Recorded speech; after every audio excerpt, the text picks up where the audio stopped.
ఇది నా ఇల్లేగా, మా ఇంట్లోనే ఉన్నాను, హైదరాబాద్లో ఉన్నాను. సో నేను విన్నాను పొద్దున్నుంచి, నాకు ఫోన్లు రావడం జరిగింది. నేను కూడా వీడియో క్లిప్ చూశాను. మన మీడియా మిత్రులు చాలామంది నన్ను అడిగి క్లారిఫై చేసుకున్నారు. వాళ్ళ దాంట్లో రాలేదు నాకు తెలిసి. చాలా అట్లా శ్రీకాంత్ ఇలా బెంగళూరులో రేవ్ పార్టీకి వెళ్ళాడు, హేమ వెళ్ళింది, ఈ టైప్లో ఏవో వచ్చినాయి. నిజంగా నాకు నవ్వు వచ్చింది. ఇంట్లో వాళ్ళందరూ నవ్వుకున్నాం.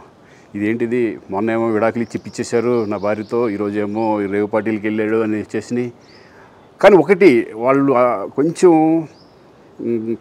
తొందరపడ్డంలో ఇది లేదనిపించింది. ఎందుకంటే వాడెవడో, అతను ఎవరో కానీ కొంచెం నాలాగా ఉన్నాడు. వాడు కొంచెం ఇలా కప్పుకొని, అది గెడ్డం ఉంది, బట్ ఇప్పుడు గెడ్డం నాకు లేదు అని, బట్ గెడ్డంతో నేను షాక్ అయ్యాను. ఇదేంటిది నాలాగా ఉన్నాడు ఏంటి అని నేనే షాక్ అయ్యాను.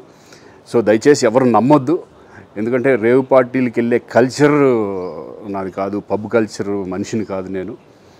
ఒక్కోసారి బర్త్డే పార్టీలకి వెళ్తాము, ఒకవేళ తెలియకుండా ఏదైనా వెళ్ళినా ఒక హాఫ్ అన్ అవర్ నుండి వచ్చేస్తాను తప్పితే అటువంటి ఏమీ లేదు. రేవ్ పార్టీ ఎలా ఉంటుందో కూడా నాకు తెలియదు.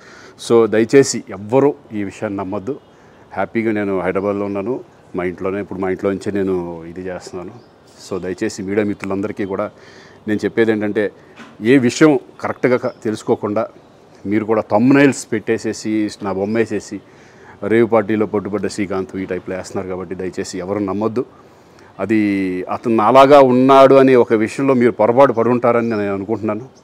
దయచేసి అది నేను కాదు. Thank you. ఇటువంటి అన్నీ కూడా నిజంగా కొంతమంది, వాళ్ళందరికీ నిజంగా థ్యాంక్స్ చెప్పుకుంటున్నాను నేను.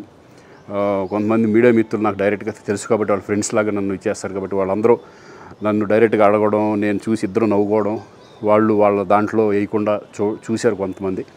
వాళ్ళందరూ కూడా నేను థ్యాంక్స్ చెప్పుకుంటున్నాను. దయచేసి ఇవన్నీ నమ్మొద్దు.